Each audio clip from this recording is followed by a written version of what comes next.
الحمد لله رب العالمين والصلاة والسلام على سيدنا وحبيبنا وحبيب رب العالمين وعلى آله وأصحابه أجمعين. أما بعد فأعوذ بالله من الشيطان الرجيم. بسم الله الرحمن الرحيم. ألف لام ميم الله لا إله إلا هو الحي القيوم نزل عليك الكتاب بالحق مصدقا لما بين يديه وأنزل التوراة والإنجيل من قبل هدى للناس وأنزل الفرقان إن الذين كفروا بآيات الله لهم عذاب شديد والله عزيز ذو انتقام. صدق اللہ العظیم. اس سے پہلے جو ہم نے تفسیر پڑھی ہے وہ سورہ بقرہ کی تفسیر ہے. سورہ بقرہ کا نام سورہ بقرہ اس وجہ سے ہے کہ اس میں ایک گائے کے کاٹنے کا تذکرہ ہے. نیک بندے کی وہ گائے تھی تو اس کو جو ہے تو کاٹا گیا تھا اور اس کے بقدر سونا اس جو بندہ تھا نیک بندہ تھا تو اس کو ملا تھا. تو اس صورت میں جو واقعہ آیا اس کی نسبت کی اس کی طرف نسبت کرتے ہوئے اس صورت کا نام کیا پڑا؟ سورہ بقرہ، یعنی گائے کی واقعے والی صورت. اب سورہ بقرہ میں اگر ہم دیکھیں گے تھوڑا سا اس کا اوپر سے مطالعہ کریں گے تو ہم وہاں دیکھتے ہیں کہ سورہ بقرہ کے اندر اللہ تبارک و تعالیٰ نے یہودیوں کے بارے میں زیادہ باتیں کی ہیں. جیسے تمہیدی گفتگو کے بعد 3-4 صفحات گزرنے کے بعد پھر یا بنی اسرائیل اذکروا نعمتی التی انعمت علیکم کا جو سلسلہ شروع ہوتا ہے تو تقریباً وہ سیقول السفہاء وہاں پر بھی یہودیوں کا ہی اشکال تھا کہ بھئی یہ قبلہ کیوں بدلا گیا.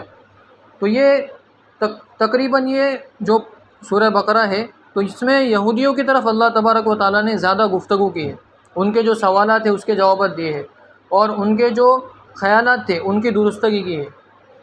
اب جو سورت شروع ہونے والی ہے سورہ آل عمران تو یہ سورت جو ہے یہ عیسائیوں کی طرف توجہ کرتی ہے. عیسائیوں کی طرف اس کا رخ ہے کیونکہ اللہ کے نبی صلی اللہ علیہ وسلم جب اس دنیا میں تشریف لائے تو اگر کوئی مذہب حق ماننے والے تھے اور سچ کو جاننے والے تھے تو وہ یا تو یہودی تھے یا عیسائی تھے، یعنی جو سب سے زیادہ اللہ تبارک و تعالیٰ کے قریبی مذاہب تھے عقیدے کے اعتبار سے. باقی حضرات تو مشرک تھے، پتھروں کی پوجا بھی کرنا ان کے لیے کوئی بڑی بات نہیں. لیکن یہودی اور عیسائی کیا تھے؟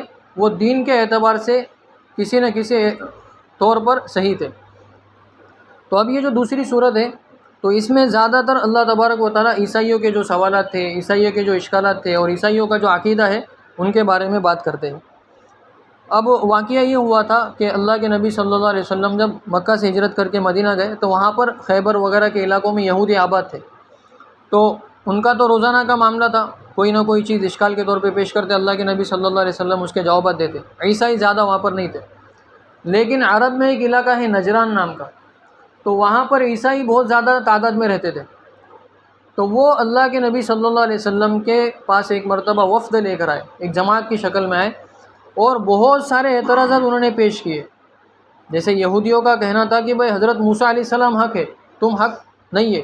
اور دلیل کیا دیتے تھے کہ جو نبیوں کا جو سلسلہ ہے وہ بنی اسرائیل کے اندر چلا ہے. حضرت یوسف علیہ السلام کو دیکھو، حضرت یعقوب علیہ السلام کو دیکھو، حضرت ابراہیم علیہ السلام کو دیکھو، حضرت اسماعیل علیہ السلام کو دیکھو، پھر حضرت داؤد علیہ السلام کو دیکھو، حضرت سلیمان علیہ السلام کو دیکھو. تو یہ سب بنی اسرائیل ہے، یعنی یعقوب علیہ السلام کے اولاد ہے. اور تم اسماعیل علیہ السلام کے اولاد ہو. تم کس کے اولاد ہو؟ اسماعیل علیہ السلام کے اولاد ہو. تو یہ سلسلہ تمہارے اندر کیسے آ گیا؟ نبوت تو اللہ تبارک و تعالیٰ نے بنی اسرائیل میں رکھی. تو اللہ تبارک و تعالیٰ نے اس کا یہ جواب دیا کہ اللہ بہتر جانتا ہے کہ نبوت کس کو دینا ہے. تم یہ فیصلہ نہیں کرو گے کہ نبوت اسماعیلی خاندان میں چلنا چاہیے یا حضرت اسحاق علیہ السلام کے خاندان میں چلنا چاہیے. تو ان کا تو جواب ہو گیا. اب عیسائیوں کا یہ عقیدہ ہے اور وہ یہ مانتے ہیں، ان کی مختصر سی تاریخ بیان کریں گے کہ ان کا ماننا یہ تھا کہ حضرت عیسیٰ علیہ السلام حق ہے. اور ان کی حقانیت کی دلیلیں کیا ہے کہ اللہ تبارک و تعالیٰ نے ان کو اپنے کلمے سے پیدا کیا. یعنی واقعہ یہ ہوا حضرت عیسیٰ علیہ السلام کا کہ حضرت عیسیٰ علیہ السلام حضرت مریم علیہ السلام کے بیٹے ہیں اور ان کی ولادت میں خاص بات یہ ہے کہ یہ بغیر باپ کے پیدا ہوئے. جیسے حضرت آدم علیہ السلام بغیر ماں باپ کے پیدا ہوئے تو حضرت عیسیٰ علیہ السلام بغیر باپ کے پیدا ہوئے. تو حضرت مریم علیہ السلام بہت پاکیزہ خاتون تھی اور ان کے جو خالو تھے حضرت زکریا علیہ السلام، یہ بیت المقدس کی خدمت کرتے تھے. جو فلسطین ہے آج، وہاں پر جو بیت المقدس ہے جس کے اوپر لڑائیاں چل رہی ہے، تو وہاں پہ خدمت کرتے تھے. تو انہوں نے ان کو اپنی پرورش میں لیا تھا کہ یہ ان کو میں کیا کروں گا، سنبھالوں گا، ان کی دیکھ ریکھ کروں گا. تو یہ بیت المقدس کے ایک اوپری حصے میں رہا کرتی. اب وہاں پر بے موسم کے پھل حضرت زکریا علیہ السلام کیا کرتے تھے، دیکھتے تھے. تو وہیں پر انہوں نے اپنے بیٹے کے لیے بھی دعا کی اور بڑھاپے میں جا کے ان کو اولاد بھی ہوئی. تو جب ان کی ولادت کا وقت قریب آیا تو اللہ تبارک و تعالیٰ نے ان کو ایک ایسی جگہ پر لے کر گئے جہاں پر کھجور کے چند درخت تھے اور وہاں سے پانی بہہ رہا تھا. تو جب یہ وہاں پر گئی، ان کے پیٹ میں درد ہونے لگا، تو آدمی تھوڑا سا پریشان ہوتا ہے، ادھر ادھر جاتا ہے. تو وہاں پر گئی تو حضرت جبرائیل علیہ السلام نے آ کر کیا کہ وہاں پر ان کے پیٹ میں پھونک ماری، اور اس پھونک مارنے کی برکت سے جو 9 مہینے کا جو پروسیس ہوتا ہے لمبا چوڑا، کہ پہلے نطفہ ہے، پھر جمع ہوا خون ہے، خون کا لوتھڑا ہے، پھر اس کے بعد گوشت، ہڈیاں بنتی ہے، پھر ہڈیوں پر گوشت چڑھتا ہے، وہ آنن فانن مکمل ہو گیا. کیسے مکمل ہو گیا؟ ایک مطلب منٹ کے اندر اور 1-2 سیکنڈ کے اندر اللہ تبارک و تعالیٰ نے وہ کیا کر دیا، پورا کر دیا. کیونکہ اللہ تبارک و تعالیٰ اصولوں کے پابند نہیں ہے. اصولوں کا پابند انسان ہے، اللہ تبارک و تعالیٰ نہیں ہے. مثال کے طور پہ پانی کا کام کیا کرنا ہے، ڈبونا ہے. لیکن حضرت موسیٰ علیہ السلام کو گزارنا تھا تو وہ کیفیت ختم ہو گئی، پانی کے اندر سے نکل گئے. پھر چھری کا کام ہے کاٹنا، اصول ہے نا کہ چھری اگر لگاؤں گے تو کٹ جائیں گے. لیکن حضرت اسماعیل علیہ السلام کی باری آئی تو اللہ تبارک و تعالیٰ نے وہ ختم کر دیا، وہ کاٹنے طاقت سے، لیکن وہ چلنے کے لیے تیار نہیں. پھر جو جماعت کسی سے حسد کرتی ہے تو وہ اس کے قتل کے در پہ ہوتی ہے اور اس کو مار دیتی ہے، ختم کرتی ہے. اور بچے کے خلاف اگر کوئی جماعت ہو طاقتور تو وہ کیسے بچ سکتا ہے؟ لیکن اللہ تبارک و تعالیٰ اصولوں کے پابند نہیں ہے. حضرت یوسف علیہ السلام کو ان کے درمیان سے بچا کے بتایا. اور ظالم بادشاہ جو ہو اور اس کو پتہ ہو کہ یہ فلاں ایجنسی میرے خلاف کام کر رہی ہے یا فلاں جماعت میرے خلاف کام کر رہی ہے، تو وہ تو ان کے قتل کے آرڈر نکال کے ان کو کیا کریں گے، فنا کریں گے اور ختم کر دیں گے. لیکن حضرت موسیٰ علیہ السلام کا وارنٹ نکل چکا تھا کہ بھائی ان کو کیا کرنا ہے، جہاں ملے وہاں پہ قتل کرنا ہے. لیکن حضرت، یہ تو بات کا ایک واقعہ ہے، لیکن پہلے کیا ہوا تھا کہ وہ بچوں کو جو قتل کر رہے تھے تو تقریباً 70,000 بچوں کو کیا کر دیا، فرعون نے قتل کر دیا. لیکن بعد میں کیا ہوا کہ انہی کے گھر میں حضرت موسیٰ علیہ السلام کی کیا ہو گئی، پرورش ہو گئی.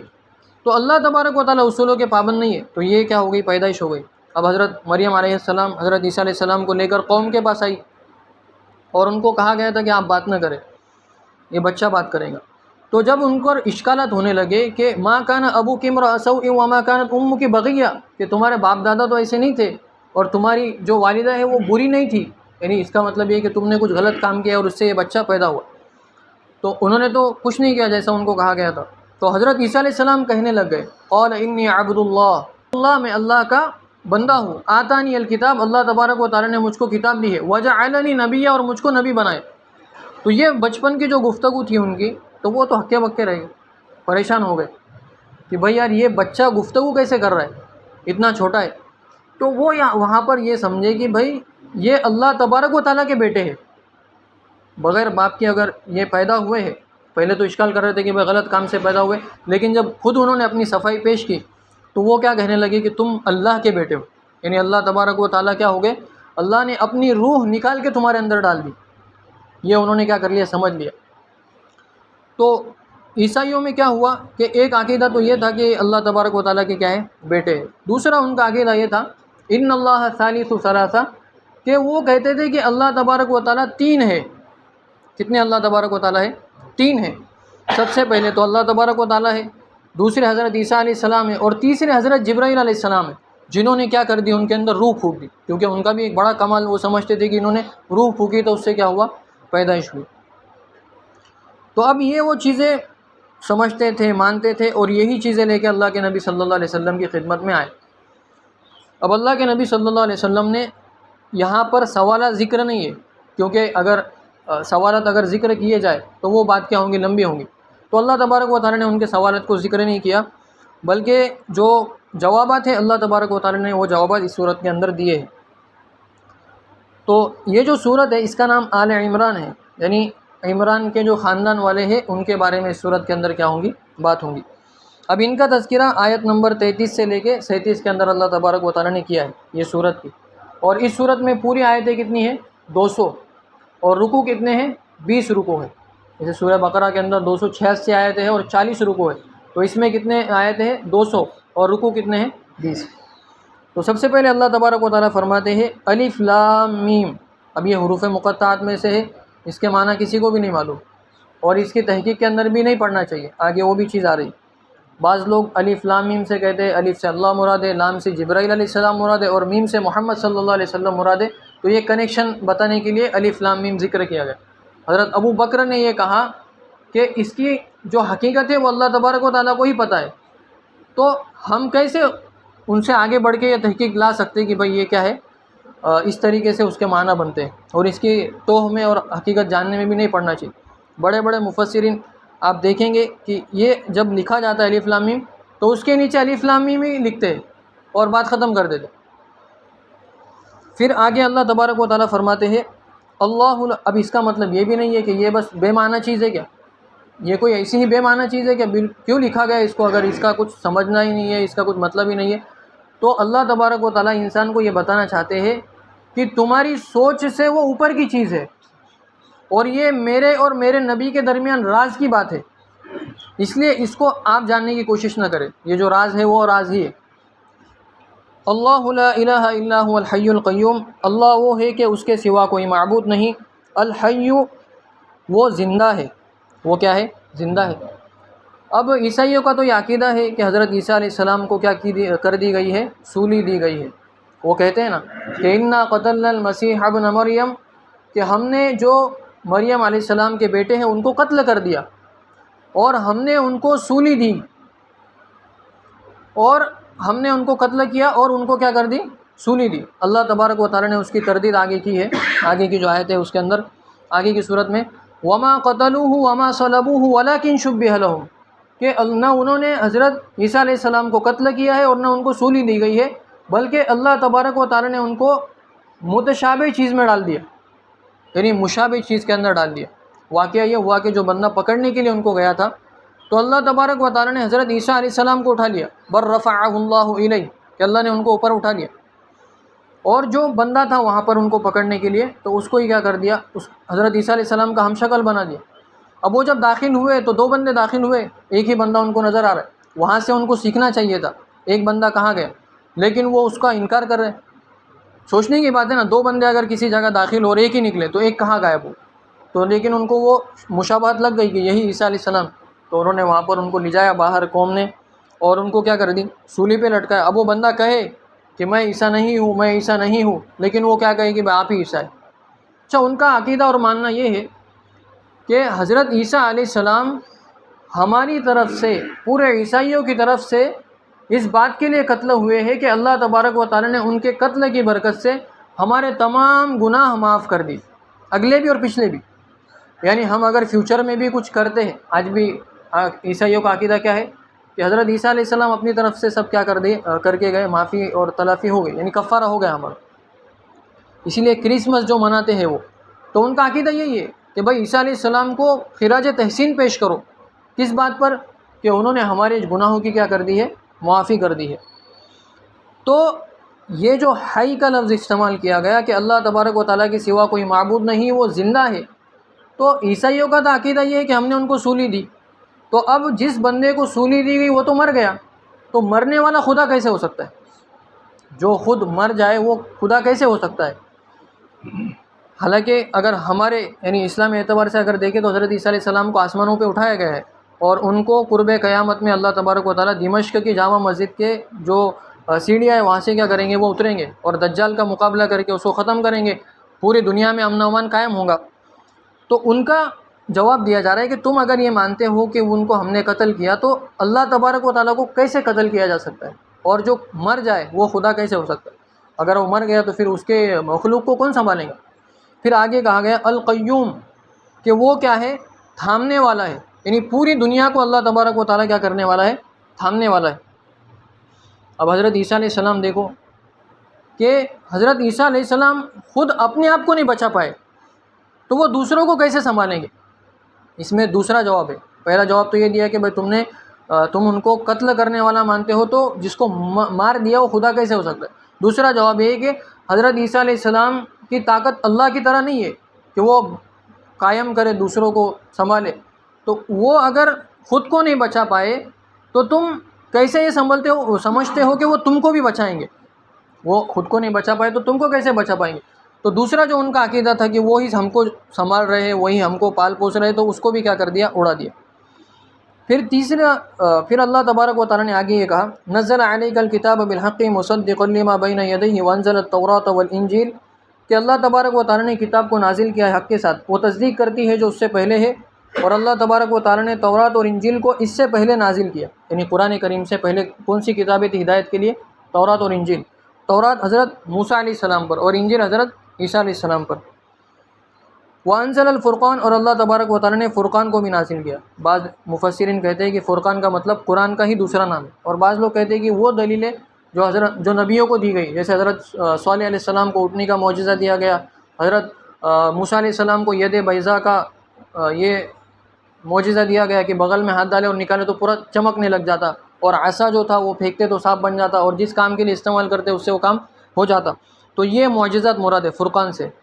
اور دوسرا یہ کہ اللہ تبارک و تعالیٰ قرآن کریم کے آیتوں کے ذریعے سے حق اور باطل کے درمیان فرق کرتے ہیں، تو اس لیے فرقان اس کو کہا گیا۔ اب عیسائیوں کو یہاں پر تیسرا جواب یہ دیا جا رہا ہے کہ حضرت موسیٰ علیہ السلام، حضرت عیسیٰ علیہ السلام کو تم مانتے ہو کہ انہوں نے اللہ تبارک و تعالیٰ کی طرف دعوت دی ہے، تو نبی علیہ الصلوۃ والسلام کون سی نئی بات لے کر آ گئے؟ نبی علیہ الصلوۃ والسلام کون سی نئی بات لے کر آئے؟ مثال کے طور پر اگر کوئی امام صاحب ہے، وہ نماز میں صورتیں پڑھتا ہے قرآن کریم کی، اور لوگ اس کو قبول کر رہے ہیں، لیکن کسی وجہ سے وہ چلے گئے یا ان کا انتقال ہو گیا، اب دوسرا امام آیا، وہی صورتیں وہ پڑھا رہا ہے، وہی چیزیں وہ کر رہا ہے، لیکن لوگ کہتے ہیں کہ یہ ہم کو پسند نہیں ہے، یہ ہم کو قبول نہیں ہے، تو سامنے سے کیا سوال کیا ہے؟ بھائی یہ بھی تو وہی چیزیں کر رہے ہیں، وہی صورتیں پڑھ رہے ہیں جو اس سے پہلے کے امام پڑھ رہے تھے، تم ان کا انکار کیوں کر رہے ہو؟ تو اس سے یہ بات سمجھ میں آتی کہ پہلے جو امام تھے ان سے محبت ہے، اور دوسرا جو امام آیا اس سے حسد ہے، نفرت ہے، ورنہ کام تو دونوں کا ایک ہے۔ تو عیسائیوں کو یہ بتایا جا رہا ہے اور ان کی ایک نس پکڑی جا رہی ہے کہ نبی علیہ السلام وہی دعوت دے رہے جو عیسیٰ علیہ السلام دیتے تھے۔ عیسیٰ علیہ السلام نے بھی کیا کہا کہ میں اللہ کا کیا ہوں؟ بندہ ہوں، اور مجھے نبی بنا کے بھیجا گیا، اور نبی علیہ السلام بھی کیا کہہ رہے ہیں کہ میں اللہ کا رسول ہوں، اور تم کو کس کی طرف بلاتا ہوں؟ اللہ کی طرف۔ تو دعوت تو دونوں کی ایک ہے، تو انکار کی وجہ کیا ہے؟ تو انکار کی وجہ کیا تھی؟ ان کی بغض اور حسد۔ تو اللہ تبارک و تعالیٰ نے اس پر متنبہ کر دیا۔ پھر آگے اللہ تبارک و تعالیٰ نے کہا کہ تم یہ سمجھتے ہو کہ ہم عیسیٰ علیہ السلام کو مانتے ہیں، دل میں آیا تو نبی علیہ السلام کو مان لیں گے ورنہ نہیں مانیں گے۔ تو اللہ تبارک و تعالیٰ فرماتے ہیں ان الذین کفروا بآیات اللہ، بے شک جو لوگ اللہ کی آیتوں کا انکار کرتے ہیں، لہم عذاب شدید، ان کے لیے کیا ہے؟ دردناک عذاب ہے۔ واللہ عزیز ذو انتقام، کہ اللہ تبارک و تعالیٰ حکمت والے ہیں اور انتقام لینے والے، زبردست ہے اور انتقام لینے والے۔ یعنی اللہ تبارک و تعالیٰ آج عیسائیوں کو جو پکڑ نہیں رہے اور جو ان کو عذاب نہیں دے رہے، تو اس کا مطلب یہ نہیں کہ اللہ تبارک و تعالیٰ ان سے غافل ہو گئے، بلکہ اللہ تبارک و تعالیٰ حکمت کی وجہ سے کہ اگر ان کو دنیا میں ہی عذاب ہونا شروع ہو جائے تو پھر مشاہدے والی چیزیں ہو جائیں گی کہ عیسیٰ علیہ السلام، عیسائی نبی کو نہیں مانتے تو یہ پکڑے جا رہے ہیں، تو لوگ کہیں گے کہ بھائی دیکھو یہ دین حق ہے، کون سا؟ جو محمد صلی اللہ علیہ وسلم نے کیا ہے، تو اس کو قبول کر لو، تو یہ ایمان بالغیب نہیں رہے گا، ایمان بالمشاہدہ ہو جائے گا۔ اس لیے اللہ تبارک و تعالیٰ حکمت کی وجہ سے کیا کر رہے ہیں؟ ان کو بدلہ نہیں لے رہے۔ پھر آگے اللہ تبارک و تعالیٰ ایک جواب عیسائیوں کو یہ دے رہے ہیں کہ کسی کے اللہ ہونے کے لیے اور خدا ہونے کے لیے اس کا ہر چیز کو جاننا ضروری ہے، کہ مطلب پتہ ہی نہیں کہ بازو کے گھر کے اندر مشکل ہے یا آسانی ہے، تو مطلب مدد کیسے کریں گا خدا اس کی؟ تو اگر آپ مانتے ہو کہ عیسیٰ علیہ السلام خدا ہے تو ان کے لیے یہ جاننا ضروری ہے کہ وہ کون سا میرا بندہ کہاں پر ہے، کیا کر رہا ہے اور کس پریشانی میں، تبھی تو جا کر وہ کیا کریں گے؟ مدد کر پائیں گے۔ لیکن حالت کیا ہے کہ حضرت عیسیٰ علیہ السلام کو خود نہیں پتہ کہ میرے بارے میں قوم نے کیا پلاننگ بنایا اور مجھ کو قتل کرنے کی سازش کی ہے، تو جس کو خود اپنے بارے میں علم نہ ہو تو وہ خدا کیسے بن سکتا ہے؟ یہ کون سا جواب دیا؟ یہ تیسرا جواب، کہ ایک تو زندہ نہیں ہے، اور دوسرا کیا ہے؟ وہ ان کو تھامنے والا نہیں ہے، اور تیسرا تو وہی قرآن کریم کا ایک ثبوت ہے۔ اور چوتھی چیز کیا پیش کی گئی کہ سب چیزوں کا جاننا ضروری ہے، اور حضرت عیسیٰ علیہ السلام تو سب چیزیں نہیں جانتے، جیسے خود ان کو اپنے قتل کے بارے میں نہیں معلوم ہو۔ اب اللہ تبارک و تعالیٰ سب چیزوں کو جاننے والے ہیں۔ یہاں پر یہ دلیل دی جا رہی ہے کہ بے شک اللہ لا یخفی علیہ شیء فی الارض ولا فی السماء، کہ اللہ تبارک و تعالیٰ سے کوئی چیز زمین کے اندر اور آسمان کے اندر چھپی ہوئی نہیں، ہر چیز کو وہ جانتے ہیں۔ حضرت موسیٰ علیہ السلام ایک مرتبہ کوہ طور پہ گفتگو کے لیے جا رہے تھے، تو گفتگو کو جاتے ہوئے ان کو یہ خیال آیا کہ گھر پہ آج کھانا دینا کیا ہو گیا، رہ گیا، انتظام نہیں ہوا ہے۔ تو وہ تو واپس لوٹنے لگے، تو وہی آئی کہ بھائی تم کیا کرو، یہیں پہ رکو، اور بازو میں جو پتھر ہے تو اس پہ کیا کرو، اپنی لاٹھی مارو۔ تو حضرت موسیٰ علیہ السلام نے ایک لاٹھی ماری تو وہ پتھر تھوڑا سا پھٹا۔ پھر کہا گیا کہ پھر ایک لاٹھی مارو، تو انہوں نے پھر ایک لاٹھی ماری۔ پھر کہا گیا کہ اور ایک مرتبہ لاٹھی مارو، تو اور ایک مرتبہ لاٹھی ماری، تو جو پتھر ہوتا ہے تو پتھر کی جڑ تک وہ پہنچ گئے، یعنی پتھر کا جو بیچ کا حصہ ہے وہاں تک پہنچے۔ تو وہاں پر وہ دیکھتے ہیں کہ ایک کیڑا ہے اور کیڑے کے منہ کے اندر ہری بھری گھاس ہے، اور وہ یہ کلمہ دہرا رہا ہے سبحان من یرانی، کہ پاک ہے وہ ذات جو مجھ کو دیکھ رہی ہے، ویعرف مکانی، اور میری جو جگہ ہے کہ میں کہاں پر ہوں، کس پتھر کے اندر ہوں، ویعرف مکانی، اور میری جگہ کو جانتے ہیں، وسبحان من یرزقنی ولا ینسانی، اور اللہ تبارک و تعالیٰ کی ذات پاک ہے کہ وہ مجھ کو اس حالت کے اندر بھی رزق دے رہا ہے اور مجھ کو بھولا ہوا نہیں۔ تو حضرت عیسیٰ علیہ السلام کو تو خود اپنے بارے میں نہیں پتہ، تو وہ کیسے خدا ہو سکتے ہیں، اور اللہ تبارک و تعالیٰ کو ہر چیز کی تہ تک کا پتہ ہے۔ تو اس سے بھی یہ ثابت ہوا کہ حضرت عیسیٰ علیہ السلام اللہ کے بیٹے اور اللہ نہیں ہے۔ پھر آگے وہ یہ مانتے تھے کہ حضرت عیسیٰ علیہ السلام خود بن گئے، اور خود بن کے مطلب خدا کے روپ میں کیا ہو گئے، پیدا ہو گئے۔ تو اللہ تبارک و تعالیٰ نے اس کا جواب اگلی آیت میں دیا، هو الذی یصورکم فی الارحام کیف یشاء، کہ اللہ تبارک و تعالیٰ کی وہ ذات ہے جو تمہاری تصویروں کو بناتا ہے، فی الارحام، رحم کے اندر۔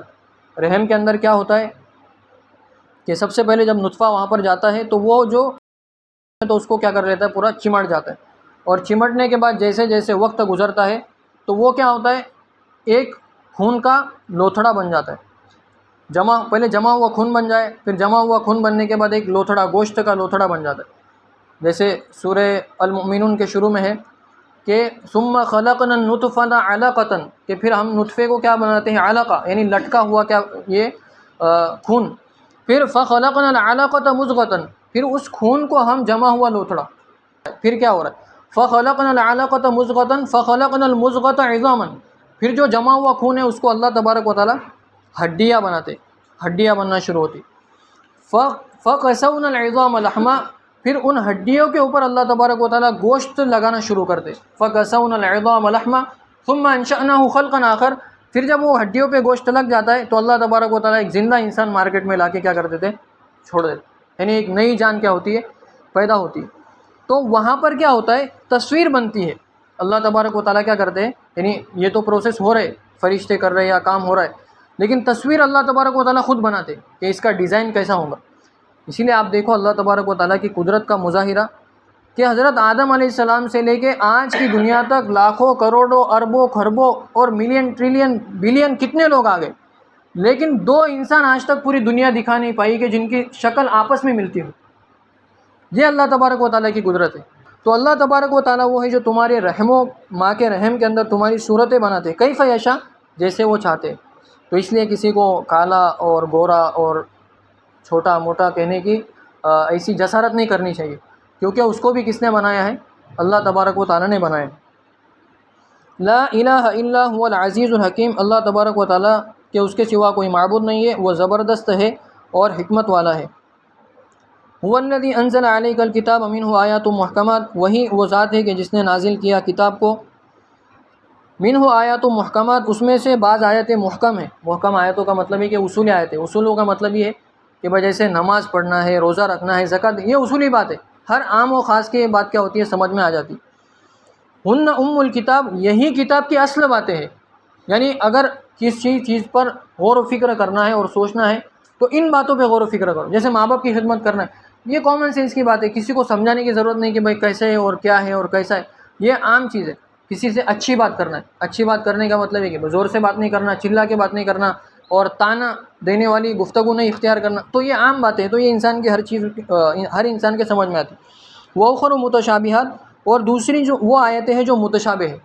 اب متشابہ آیتوں کا مسئلہ یہ ہے کہ یہ انسان کے سمجھ میں نہیں آ سکتی۔ جیسے الف لام میم کا ہی مطلب ہے کہ وہ انسان کتنی بھی کوشش کر لے اس کو نہیں سمجھ سکتا۔ دوسری وہ چیزیں جیسے اللہ تبارک و تعالیٰ کی ذات و صفات کے بارے میں باتیں، ذات و صفات مطلب اللہ تبارک و تعالیٰ کے بارے میں جیسے قرآن کریم میں ہے کہ یہودی کہتے تھے کہ اللہ کا ہاتھ نیچے ہے، یعنی تو اللہ تبارک و تعالیٰ نے ان کا جواب دیا بل یداہ مبسوطتان، کہ اللہ تبارک و تعالیٰ کے دونوں ہاتھ کھلے ہوئے، تبھی تو دنیا کھا رہی پوری، دونوں ہاتھ کے اللہ تبارک و تعالیٰ کے کھلے ہوئے۔ پھر جب ہم دیکھتے ہیں صلح حدیبیہ کا جو واقعہ ہوا تو حضرت عثمان رضی اللہ عنہ کے مرنے کی خبر ہوئی کہ مشرکین نے ان کو قتل کر دی، تو سب صحابہ کرام نے ان کے قتل کا بدلہ لینے کے لیے بیعت کی اللہ کے نبی صلی اللہ علیہ وسلم کے ہاتھ پر، سب نے بیعت کی کہ ہم ان کا بدلہ لے کر ہی یہاں سے لوٹیں گے ورنہ نہیں لوٹیں، وہ غلط خبر تھی۔ تو اللہ تبارک و تعالیٰ اس واقعے کا ذکر کرتے ہیں قرآن کریم میں اور فرماتے ہیں ید اللہ فوق ایدیہم، کہ جب وہ بیعت کر رہے تھے تو اللہ کا ہاتھ ان کے ہاتھ کے اوپر تھا۔ اب یہ ایک تذکرہ ہو گیا ہاتھ کا۔ پھر قرآن کریم میں ایک جگہ ہے یوم یکشف عن ساق ویدعون الی السجود فلا یستطیعون، کہ جو بے نمازی ہے اللہ تبارک و تعالیٰ اپنی پنڈلی کو ظاہر کریں گے قیامت کے دن اور لوگ سجدے میں گرنے کے لیے بھاگیں گے، لیکن جو بے نمازی ہے ان کی پیٹھ تختے کی جیسی بن جائیں گی۔ کیسی بن جائیں گی؟ یعنی جنہوں نے دنیا میں سجدہ نہیں کیا وہ وہاں پہ دھوکہ نہیں دے پائیں گے، چلو آج جھک جاؤ اور نکل جاؤ، ایسا نہیں، ان کی پیٹھ تختے کے جیسی ہوں گی، وہ جھک ہی نہیں سکتے، فلا یستطیعون، وہ طاقت ہی نہیں رکھیں گے اس کی۔ تو اب یہاں پر پنڈلی کا تذکرہ ہوا، تو اب انسان سوچ میں اگر پڑ جائے تو انسان یہی سوچے گا کہ ہاتھ بھی ہے، پنڈلی بھی ہے، ظاہر بات ہے زبان ناک کان یہ سب چیزیں بھی ہوں گی۔ تو یہ آیتیں ایسی ہے کہ یہ متشابہ آیت ہے، ان کے حقیقی معنی تک ہم نہیں سمجھ سکتے۔ جیسے اللہ تبارک و تعالیٰ عرش پر مستوی ہوا، مستوی ہونے کا مطلب اللہ تبارک و تعالیٰ وہاں پہ بیٹھ گئے۔ اب بیٹھنے کے لیے تو ضروری ہے انسان کے جیسا پیر ہونا، ہاتھ ہونا اور کھڑا ہونا، کھڑا ہوا تو ہی بیٹھیں گا۔ تو بعض یہ آیتیں ایسی ہے کہ ان کو اپنی حقیقت پہ چھوڑنا چاہیے کہ جیسا اللہ تبارک و تعالیٰ نے ہم کو بتایا ہم اس کو مانتے ہیں، اور اس کی جو مراد ہے اور جو کیفیت ہے وہ اللہ تبارک و تعالیٰ ہی جانتے ہیں۔ بعض لوگ اس کے اندر اتنے پڑ جاتے ہیں کہ وہ اللہ تبارک و تعالیٰ کو انسانوں جیسا ثابت کرتے، کیسا؟ ہمارے جیسے ہی۔ اور بعض تو لوگوں نے جب ان سے پوچھا گیا کہ اللہ تبارک و تعالیٰ عرش کے اوپر جو مستوی ہوئے اس کا مطلب کیا ہے، تو وہ اپنی جگہ سے اٹھے اور نیچے آئے، اور نیچے آنے کے بعد پھر ممبر پہ چڑھے اور ممبر پہ بیٹھ گئے۔ انہوں نے کہا ہاں کدا، کہ اس طریقے سے اللہ تبارک و تعالیٰ عرش پر چڑھے اور بیٹھ گئے۔ آپ سوچو، تو اللہ تبارک و تعالیٰ لیس کمثلہ شیء، اللہ تبارک و تعالیٰ کی جیسی کوئی چیز ہے ہی نہیں، مثال کے طور پہ بھی نہیں۔ تو اللہ تبارک و تعالیٰ نے یہاں پر یہ کہا کہ دوسری آیتیں جو ہے وہ متشابہ ہے۔ اب عیسائیوں کا بھی یہی معاملہ تھا کہ وہ جو اللہ تبارک و تعالیٰ نے ان کو روح کہا نا کہ یہ روح ہے، ہماری روح جو ہے تو اللہ تبارک و تعالیٰ نے پھونکی اور یہ اللہ تبارک و تعالیٰ کا کلمہ ہے، تو وہ متشابہ آیت ہے، یعنی اس کا وہی مطلب نہیں ہے جو ڈائریکٹ لفظ سے سمجھ میں آ رہا ہے۔ لفظ سے تو یہ سمجھ میں آ رہا ہے کہ اللہ تبارک و تعالیٰ نے اپنی روح کیا کر دی، ان کے اندر ڈال دی۔ تو اللہ تبارک و تعالیٰ نے کیا کر دیا، ان آیت نے اس کا رد کر دیا کہ دوسری جو متشابہ آیت ہے ان کے پیچھے مت پڑھو، ان کے پیچھے پڑھو گے تو کیا ہو جاؤ گے، گمراہ ہو جاؤ گے، اور جو اصل ہے تو ان کے اوپر کیا کرو، عمل کرنے کی کوشش کرو۔ فَأَمَّا الَّذِينَ فِي قُلُوبِهِمْ زَيْغٌ، جو لوگ کہ ان کے دلوں میں کجی ہے یعنی ٹیڑھا پن ہے، فَيَتَّبِعُونَ مَا تَشَابَهَ، تو وہ ان آیتوں کے پیچھے پڑھتے ہیں جو متشابہ آیت، کیا کرنا ہے، اللہ تبارک و تعالیٰ کیسے بیٹھے ہیں، کیا کر رہے ہیں، اللہ کا ہاتھ کیسا ہے، اللہ تبارک و تعالیٰ کا پیر کیسا ہے۔ آپ کو نماز پڑھنے کے لیے کہا گیا آپ نماز پڑھو۔ بعض لوگ وہ ہے نا کہ فجر کی نماز تو نہیں پڑھنا، لیکن تھوڑے فجر ہونے کے بعد پھر امام صاحب سے آگے کیا پوچھنا، اصحاب کہف کا کتا کالا تھا یا سفید تھا، تم کو اس سے کیا لینا دینا، تمہیں فجر کا حکم دیا تم فجر کے آگے نماز پڑھ لو، وہ کتے کے بارے میں تحقیق کرنے کا کس نے کہا۔ تو بعض لوگ ایسے کہ بھائی وہ عصا ساگوان کا تھا یا عام لکڑی کا تھا، حضرت موسیٰ علیہ السلام کا جو عصا تھا تو وہ ساگوان کا تھا کہ عام لکڑی کا تھا، اس کی تحقیق کس نے آپ کو کرنے کے لیے کہا۔ حضرت موسیٰ علیہ السلام اللہ تبارک و تعالیٰ سے گھنٹوں باتیں کرتے تھے، آپ بیٹھ جاؤ ذکر کے اندر، آپ اللہ تبارک و تعالیٰ سے بات۔ تو متشابہ آیتوں میں جب بھی انسان پڑھتا ہے تو نتیجتاً کیا کرتا ہے، انسان انکار کر دیتا ہے۔ تو جو لوگ جن کے دلوں میں ٹیڑھا پن ہوتا ہے وہ کیا کرتے ہیں، ان چیزوں کے پیچھے پڑھتے ہیں، اور جن کے دل صاف ستھرے ہوتے وہ اپنا مصلی بچھا کے رات بھر کیا کرتے، نماز پڑھتے۔ صحابہ کرام کے پاس کوئی آتا کہ بھائی ان چیزوں کے بارے میں بتاؤ، تو صحابہ کہتے ہیں مسلمان ہو تو مانو ورنہ چھوڑ دو، ایمان والے ہو تو مانو ورنہ کیا کر دو، چھوڑ دو۔ تو اللہ تبارک و تعالیٰ فرماتے ہیں کہ یہ جو جن کے دلوں میں ٹیڑھا پن ہے وہ متشابہ آیت کے پیچھے پڑتے ہیں فتنہ کرنے کے لیے۔ کیا کرنے کے لیے؟ فتنہ۔ آج کل نیوز چینل کو اگر ہم دیکھیں گے تو ایسا کیوں ہے، ویسا کیوں ہے، یہ کیوں ہے، وہ کیوں ہے. چلو ان کی روزی روٹی اس سے متعلق ہے تو ہم ان کو کمانے دیتے، کھانے دیتے، اسلام کے نام پر تو کھا رہے. لیکن وہ کیا کر رہے ہیں، ان چیزوں کو سننے کی وجہ سے ایمان خراب ہو جاتا ہے. اور مسلمان یہ سمجھتا ہے کہ یہ کیا ہے، ان کو مجھ سے زیادہ پتہ ہے کیا، میں ان کے جوابات نیچے کمنٹ میں دوں گا. اور حالانکہ پھر وہ کیا ہوتا ہے، بغیر کمنٹ کے شک کے ساتھ وہاں سے نکلتے، کیونکہ وہ اسٹڈی کر کے آئے ہوئے تھے، ان کو پتہ ہے کہ پھنسے گا انسان کہاں پر. تو اس لیے ہمارے علماء کرام فرماتے ہیں کہ اللہ کے نبی کو بھی منع کیا گیا کہ جہاں پہ مذاق ہو رہا نا دین اسلام کا، تو فلا تقعدوا معهم حتى يخوضوا في حديث غيره، کہ ان کے ساتھ مت بیٹھو یہاں تک کہ وہ دوسری باتوں میں لگ جائے. تو ہم کون سے مطلب علم کے ایسے پہاڑ بن گئے کہ میں جا کے جواب دوں گا، میں جا کے سنوں گا، اور میں جا کے جو ہے تو ان کو دندان شکن جواب دوں گا. یہ ہمارا کام نہیں ہے. مناظرے کا میدان بہت الگ ہوتا ہے، وہاں پہ لوگوں کو پکڑنا، اس کی غلطیوں کو سمجھنا یہ بہت مشکل ہوتا ہے، عام آدمی کے بس کی بات نہیں ہوتی. اس لیے دیکھو آج ایکس مسلم نام سے ایک سلسلہ چل رہا ہے، لاکھوں کروڑوں لوگ مسلمان کیا ہو رہے ہیں، ایکس مسلم مطلب میں پہلے مسلمان تھا، اب میں شک و شبے میں آ گیا ہوں، ایتھیسٹ بن گیا. تو ایسے ہو رہا ہے کن چیزوں کی وجہ سے، انہیں چینل کو سننے کی وجہ سے. تو متشابہ چیزوں کے بارے میں آمنا، آگے اللہ تبارک و تعالیٰ فرماتے ہیں کہ یہ کیا کرتے ہیں، فتنہ تلاش کرنے کے لیے ایسا کرتے ہیں. وما يعلم تأويله الا اللہ، اور اس کی تعویل صرف اللہ تبارک و تعالیٰ جانتے ہیں. والراسخون فی العلم یقولون آمنا بھی، اور جو علم میں پختہ ہے وہ کہتے ہیں کہ ہم اس پر ایمان لائے. صاف سیدھی بات کیا ہے، یعنی علم والے تو یہ کہیں کہ ہم ایمان لائے، اور جو علم والے نہیں ہے، جو خالی برتن ہے، تو وہ بج رہا ہے اس کی تحقیق کیا ہے، اس کی تحقیق کیا ہے، اس کا مطلب کیا ہے. تو ہمیں کیا کرنا ہے اس سلسلے میں کہ ہم ایمان لائے. کوئی پوچھے کہ بھائی اللہ تبارک و تعالیٰ کے ہاتھ کا قرآن میں ذکر ہے تو وہ کیسا ہے، 5 انگلیاں 6 انگلیاں ہے، پنڈلی کا ذکر ہے وہ کتنی بڑی ہے، وہ کرسی ہے تو وہ مطلب کیسے بیٹھے اللہ تبارک و تعالیٰ، کپڑے کیسے ہے، جبہ کیسا ہے، وہ شان کیسی. تو اس چیزوں کے بارے میں یہی کہنا ہے کہ ہم کیا کر رہے ہیں، ایمان لا رہے ہیں ان کے اوپر. ہم کو اس کی تفصیل اللہ تبارک و تعالیٰ نے نہیں بتائی تو ہم بھی اس کی تفصیلات میں نہیں پڑھتے. تو جو علم میں پختہ ہے تو وہ کیا کہتے ہیں، ہم اس پر ایمان لائے. کل من عند ربنا، سب ہمارے رب کی باتیں ہیں، ہم اس کو کیا کرتے ہیں، مانتے ہیں. وما یذکر الا اولو الالباب، اس سے نصیحت نہیں پکڑتے مگر عقل مند لوگ. یہ عقل مند سمجھ جاتا کہ بھائی عمل کی چیز یہ ہے، اور یہ جو ہے تو یہ ٹائم پاس کی چیز ہے، یہ بلا فضول کی بات ہے. تو نصیحت کون پکڑے گا، جو عقل سے کام لے گا. کہ بھائی ہم کو نماز پڑھنے کے لیے کہا گیا، ہم کو کیا کتے سے لینا دینا، ہم کو کیا لکڑی سے لینا دینا، ہم کو کیا کرنا ہے کہ اٹھنی کس پہاڑ سے نکلی تھی، وہ پہاڑ ابھی کہاں پر ہے، اور کیا کرنا ہے کہ حضرت نوح علیہ السلام کی کشتی جو ہے تو کیسی بنی گئی، کتنے منزلیں تھے اور کیا تھا اس کے اندر، وہ چیزیں جاننے کی ضرورت نہیں. نماز کا حکم دیا تو ہم آ کے شریف بچوں کی طرح کیا کریں، نماز پڑھیں. پھر آگے اللہ تبارک و تعالیٰ ہم کو یہ تعلیم دے رہے ہیں، اور یہ جو دعائیں ہیں یہ بھی کثرت سے پڑھی جاتی ہے کہ ربنا لا تزغ قلوبنا، کہ آپ یہ کہیں، یعنی امت محمدیہ کو یہ تعلیم دے رہے ہیں کہ ہمارے رب لا تزغ قلوبنا، کہ ہمارے دل میں ٹیڑھا پن مت پیدا کر. یہ بہت ضروری ہے، یہ فتنوں کے زمانے میں ان دعاؤں کا اہتمام کرنا بہت ضروری ہے. چلتے چلتے ایک بات سن لی، چلتے چلتے کوئی مسئلہ کان پہ پڑ گیا، شکوک و شبہات والا، تو انسان گرتے رہتا ہے ایمانی اعتبار سے، کیفیت اس کی گرتے رہتی ہے. یار یہ تو بات تو صحیح ہے، جیسے ابھی حضرت عائشہ کو لیٹسٹ مسئلہ چل رہا ہے، کئی مسلمان شک و شبہ میں پڑے، کیسا ہوا کیسا ہوا. تو یہ اس کے جوابات لکھے ہوئے تفصیل کے ساتھ تمام، یعنی بڑی بڑی کتابیں اس کے اوپر لکھی گئی ہے.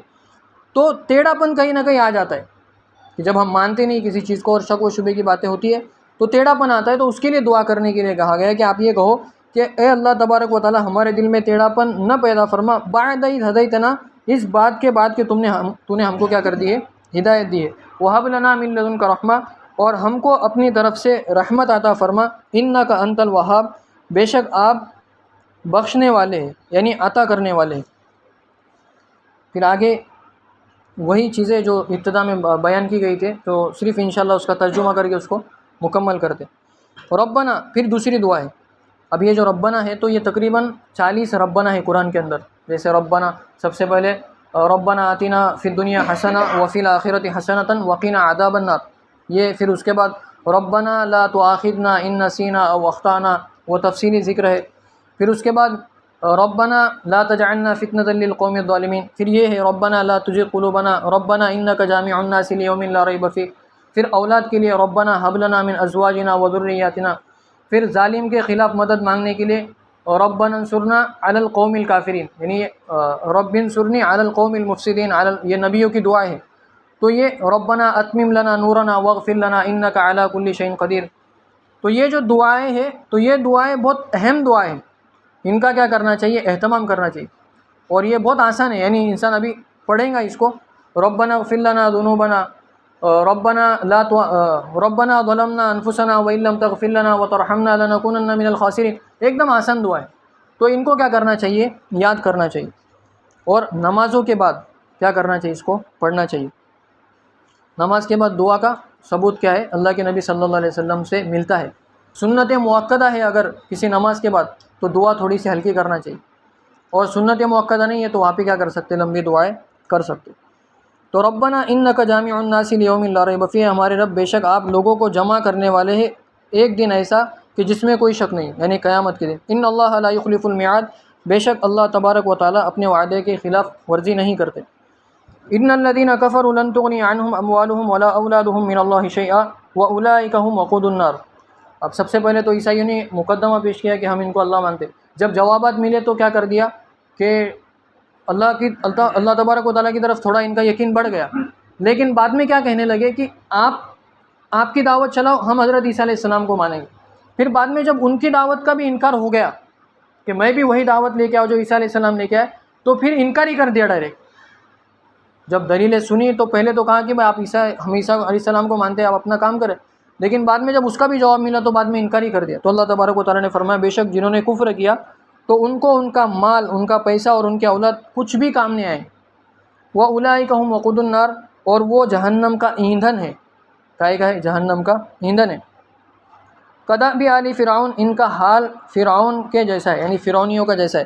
فرعونیوں کا یہی حال ہوا تھا نا کہ حضرت موسیٰ علیہ السلام کو پہلے نبی ماننے سے انکار کر دیا، لیکن جب دلائل سے ثابت ہو گیا کہ یہ نبی ہے، اور یہ جو جادوگر تھے انہوں نے کہا کہ یہ جادو نہیں ہے، کیونکہ وہ جانتے تھے کہ بھائی جادو میں آنکھوں کو یخیل الیہ من سحرہم، کہ آنکھوں پہ جادو کیا جاتا ہے، تو اس سے وہ رسیاں صاف دکھنے لگی تھی.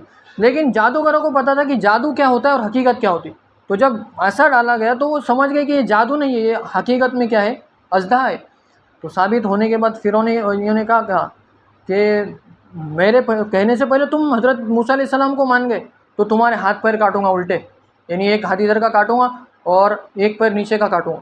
تو یہ کہا. تو انہوں نے بھی کیا کر دیا کہ پہلے تو سوالات کرنے آئے تھے، جب ثابت ہو گیا تو انکار کر دیا. جیسے فرعون نے کیا کر دیا؟ حضرت موسیٰ علیہ السلام کے دلائل کے بعد انکار کر دیا.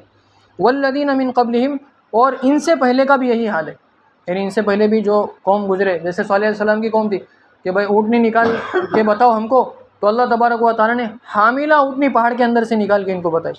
لیکن بعد میں کیا کر دیا؟ انکار کر دیا، اور اسی اونٹنی کو کیا کر دیا؟ مار دیا، قتل کر دیا. تو لوگوں کا یہ طریقہ رہا ہے کہ جن کو نہیں ماننا ہوتا تو وہ پہلے تو یہ کہتے کہ تم اگر دلیل دو گے تو ہم مانیں گے، لیکن جب آپ دلائل میں ان کو چت لٹا دے اور ان کو دلائل میں ہرا دے تو بعد میں کیا کرتے ہیں وہ؟ نہیں میرے کو ابھی سمجھ میں نہیں آ رہا، تو انشاءاللہ اس کے بارے میں بعد میں بات کریں، حالانکہ سب تو واضح ہو گئے. تو اللہ تبارک و تعالیٰ فرماتے ہیں کہ ان سے پہلے بھی لوگ تھے جو انہوں نے بھی انکار کر دیا، ہمارے آیتوں کو جھٹلایا. فَأَخَذَهُمُ اللَّهُ بِذُنُوبِهِمْ، اللہ تبارک و تعالیٰ نے ان کو ان کے گناہوں کی بدولت پکڑ لیا. واللہ شدید العقاب، اور اللہ تبارک و تعالیٰ سخت بدلہ لینے والے ہیں. قُلْ لِلَّذِينَ كَفَرُوا سَتُغْلَبُونَ وَتُحْشَرُونَ إِلَىٰ جَهَنَّمَ وَبِئْسَ الْمِہَادُ، آپ کہہ دیجئے کافروں سے کہ تم مغلوب کیے جاؤ گے اور جہنم کی طرف ہانکے جاؤ گے، اور وہ بہت برا ٹھکانہ ہے. یعنی دنیا میں بھی عیسائی کیا ہوں گے؟ پسپا ہوں گے اور کمزور ہوں گے، اور آخرت میں بھی اللہ تبارک و تعالیٰ ان کو کیا کریں گے؟ عذاب دیں گے. قَدْ كَانَ لَكُمْ آیَةٌ فِي فِئَتَيْنِ الْتَقَتَا، تمہارے لیے نشانی ہے دو گروہوں کے اندر جب وہ آپس میں ملے. فِئَةٌ تُقَاتِلُ فِي سَبِيلِ اللَّهِ، کہ ایک گروہ تو لڑ رہا تھا اللہ کے راستے میں، وَأُخْرَىٰ كَافِرَةٌ، اور دوسرا کافروں کا گروہ تھا، انکار کرنے والے تھے. يَرَوْنَهُمْ مِثْلَيْهِمْ رَأْيَ الْعَيْنِ، وہ تم کو دیکھ رہے تھے اپنی آنکھوں سے دگنا. وَاللَّهُ يُؤَيِّدُ بِنَصْرِهِ مَن يَشَاءُ إِنَّ فِي ذَلِكَ لَعِبْرَةً لِأُولِي الْأَبْصَارِ، بے شک اللہ تبارک و تعالیٰ جس کی چاہتے ہیں مدد کرتے ہیں، بے شک اس میں نشانیاں ہے عبرت پکڑنے والوں کے لیے. بے شک اس میں عبرت ہے جو آنکھوں سے دیکھتے ہیں، آنکھوں سے دیکھ رہے بھی اور اس کو سمجھ رہے تو ان کے لیے کیا ہے؟ اس میں نشانیاں. یعنی یہ جو آیت ہے اس میں غزوہ بدر اور غزوہ احد کی طرف اشارہ ہے کہ اللہ تبارک و تعالیٰ نے، یہ کتنی جماعت تھی؟ 313 کا لشکر تھا اور سامنے سے 1000 کا لشکر تھا، یعنی 3 گنا اور زیادہ تھے. اور جنگ احد میں بھی ایسا ہوا تھا کہ صحابہ اکرام تقریباً 700 کی تعداد میں تھے اور یہ 3000 کی تعداد میں چلے گئے. تو اللہ تبارک و تعالیٰ عیسائیوں کو یہ کہہ رہے کہ مسلمانوں کو تم یہ مت سمجھو کہ یہ غلط طریقے پر ہے تو یہ ختم ہو جائیں گے، بلکہ یہ لوگوں پر غالب آ کے رہیں گے۔ اور ہوا بھی ہے کہ 313 کیا ہو گئے، وہ 1000 کے اوپر غالب آ گئے، اور جو 700 تھے وہ 3000 کے اوپر۔ شروع میں تو تھوڑا سا ہوا، تھوڑا سا ایک چوک ہوئی تھی ایک صحابی سے، تو وہ پہاڑ سے اتر گئے تھے، تو تھوڑا سا بھگدڑ مچ گئی اور صحابہ کرام کو تھوڑا سا پسپائی ہوئی، لیکن بعد میں جھنڈا جو ملا اور جو فتح کا جو سکہ لگا وہ کن کے اوپر لگا؟ مسلمانوں کے اوپر۔ تو اللہ تبارک و تعالیٰ فرماتے ہیں کہ ان کو دیکھو کہ یہ 2 گروپ ہے، کتنی کم تعداد میں ہے، لیکن یہ کیا ہو گئے؟ کامیاب ہو گئے۔ اور یہاں پہ جو ذکر کیا گیا کہ کافر تم کو دیکھ رہے تھے دگنا، یعنی اللہ تبارک و تعالیٰ دیکھو جب مدد کرنے کے اوپر آتے ہیں اور جب اپنی قدرت دکھانے کے اوپر آتے ہیں تو کس عجیب طریقے سے اللہ تبارک و تعالیٰ مدد کرتے ہیں کہ اللہ کے نبی صلی اللہ علیہ وسلم اور صحابہ کرام سوئے تھے، تو اللہ کے نبی صلی اللہ علیہ وسلم کو جو کافر ہے وہ بہت تھوڑے دکھائے گئے، بہت کیا ہے؟ وہ تھوڑے ہیں۔ تو اللہ کے نبی صلی اللہ علیہ وسلم نے صبح میں خبر دی صحابہ کرام کو کہ جن لوگوں سے ہمارا مقابلہ ہے وہ کیا ہے؟ بہت تھوڑے۔ صحابہ کرام تو بڑے خوش ہو گئے، یعنی جب انسان کو ایک سائیکولوجی اعتبار سے پتہ ہو، جیسے کہ بھائی امتحان میں یہ آسان سوالات آنے والے تو کون ٹینشن لے کے بیٹھے گا، اور پتہ ہو کہ بہت مشکل سوال آنے والا تو رات بھر جاگ رہے، تو پتہ چلا کہ تھوڑے لوگ ہیں تو صحابہ کرام کیا ہو گئے؟ بے فکر ہو گئے۔ اور جو کافر تھے وہاں پر، تو کافروں کو اللہ تبارک و تعالیٰ نے یہ جو 313 تھے تو ان کو دگنا تگنا بتایا، یعنی دگنے میں وہ 600 900 اور 1200 بھی ہو سکتے۔ یہ جو کافروں نے ان کو دیکھا تو وہاں وہیں پر ان کی کیا ہو گئی؟ آدھی ہوا نکل گئی اور رعب ان کے اوپر چھا گیا کہ بھائی ان کو ہرانا ممکن نہیں ہے۔ تو اللہ تبارک و تعالیٰ فرماتے ہیں کہ تم عیسائی جو ہے ایسا مت سمجھو کہ یہ ختم ہو جائیں گے، مٹ جائیں گے، بلکہ اللہ تبارک و تعالیٰ تم پر ان کو کیا کریں گے؟ غالب کر کے رہیں گے۔ اور بعد میں دیکھو مدینہ بھی اللہ کے نبی صلی اللہ علیہ وسلم کے قبضے میں آیا، اور فتح مکہ جب 8 ہجری میں ہوا تو تمام عرب پر اللہ کے نبی صلی اللہ علیہ وسلم کی کیا ہو گئی؟ حکومت جم گئی۔ اللہ کے نبی صلی اللہ علیہ وسلم نے فرمایا کہ اقرأوا القرآن فإنه يأتي يوم القیامة شفیعا، کہ قرآن کریم کی تلاوت کرو، بے شک وہ تمہارے لیے کل قیامت کے دن شفیع بن کر آئیں، یعنی تمہاری سفارش کریں گے، لأصحابہ اپنے پڑھنے والوں کے لیے۔ اقرأوا الزہراوین البقرۃ وسورۃ آل عمران، کہ تم زہراوین کی تلاوت کرو۔ زہرا یعنی پھول، جیسے فاطمۃ الزہرا، یعنی یہ کیا ہے؟ جنت کا پھول ہے۔ تو زہراوین یعنی 2 پھولوں جیسی صورت ہے، تو وہ کون سی ہے؟ البقرہ، سورہ بقرہ، و سورۃ آل عمران، اور سورہ آل عمران۔ فإنہما تأتیان یوم القیامۃ، کہ بے شک یہ دونوں صورتیں قیامت کے دن آئیں گی، کأنہما غمامتان، جیسے کہ 2 بادل ہے، بڑے بڑے بادل کی طرح کیا ہوں گی؟ یہ صورتیں آئیں گی۔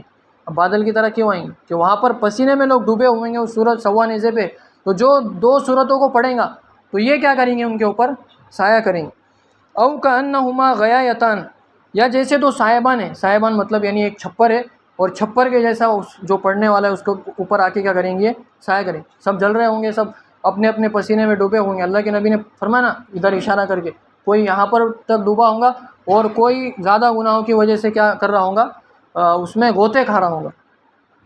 تو یہ صورتیں اگر پڑھ رہے تو یہ سائبان بن کے آئیں گی۔ اور تیسری مثال اللہ کے نبی صلی اللہ علیہ وسلم نے دی، او کأنہما فرقان من طیر صواف، کہ جیسے پرندے ہوتے تو 1-2 پرندے ہو اور 10-15 پرندوں کا ایسا گول ہو، تو جب زیادہ پرندے جمع ہوتے تو ان کا بھی ایک سایہ بن جاتا ہے۔ جب زیادہ پرندے جھنڈ میں چلتے ہیں نا تو وہ جب چلتے ہیں تو نیچے کیا ہو جاتا ہے؟ سایہ ہوتا ہے۔ تو تیسری مثال یہ دی کہ پرندوں کے جیسے یہ سورہ بقرہ اور سورہ آل عمران آئیں گے اور اپنے پڑھنے والے کے اوپر کیا کریں گے؟ ایسے پھڑ پھڑاتے ہوئے سایہ کریں گے۔ تحاجان عن اصحابہما، یہ اللہ تبارک و تعالیٰ سے جھگڑا کریں گے، حجت ڈالیں گے کہ اللہ تبارک و تعالیٰ یہ مجھ کو پڑھتا تھا، اس کو کیا کر دے؟ جنت میں داخل کر دے۔ پھر آگے اللہ کے نبی صلی اللہ علیہ وسلم نے فرمایا اقرأوا سورۃ البقرہ، کہ تم سورہ بقرہ کی تلاوت کرو، فإن أخذها، کہ بے شک اس کو پڑھنا برکت ہے، یعنی گھر میں بھی برکت کے لیے کیا ہے؟ سورہ بقرہ پڑھو۔ وترکها حسرۃ، اور اس کو چھوڑنا حسرت اور افسوس کی بات ہے۔ تو اس لیے ہم کو اپنے گھروں کے اندر سورہ بقرہ کی تلاوت کرنا چاہیے۔ جو تلاوت کرے گا تو 40 دن تک اس کے گھر کے اندر شیطان نہیں آتا، اور برکت کا کیا ہوتا ہے؟ اس کے گھر میں مظاہرہ ہوتا ہے۔ تو اللہ تبارک و تعالی ہم سب کو جو باتیں کہی گئی اس پر عمل کرنے کی توفیق عطا فرمائے، اور جو یہ 2 صورتیں ان کے اپنے گھروں پر اور اپنے معمولات کے اندر اس کی تلاوت کرنے کی توفیق عطا فرمائے۔